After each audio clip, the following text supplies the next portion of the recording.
ஈ.வி. ராமசாமி அவர்கள் திராவிட கழகம் என்று ஒன்று உருவாக்கி கடவுள் மறுப்பு என்கிற ஒரு சித்தாந்தத்தை கூறினார்.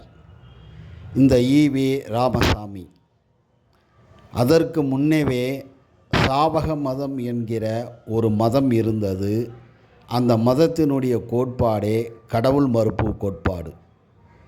அந்த சாவக மதத்தினுடைய முக்கிய கொள்கையே கடவுள் மறுப்பு.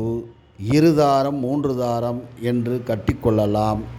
ஒரு பெண்ணிற்கு ஒரு தாரமாக ஆண் இருக்க வேண்டியதில்லை, ஒரு ஆணுக்கு ஒரு தாரமாக பெண் இருக்க வேண்டியதில்லை என்கிற கோட்பாட்டு நிறைந்த ஒரு மதம்தான் சாவக மதம்.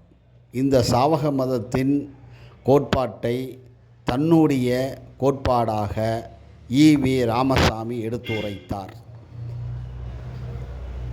இந்த ஈ.வி. ராமசாமி தமிழர்களின் எதிரியாக சித்தரிக்கப்படுகிறது.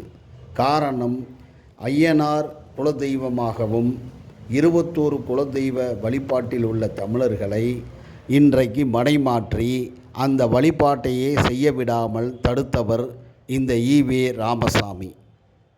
இந்த ஈ.வி. ராமசாமி நாயக்கர் தன்னுடைய இனம் வாழ்வதற்காக, அவருடைய இனம் வாழ்வதற்காக தமிழர்களின் மரபு சார்ந்த வழிபாட்டை செய்ய விடாமல் சித்தாந்தம் கூறுகிறேன் என்று கூறி தமிழர்களை மடைமாற்றினார்.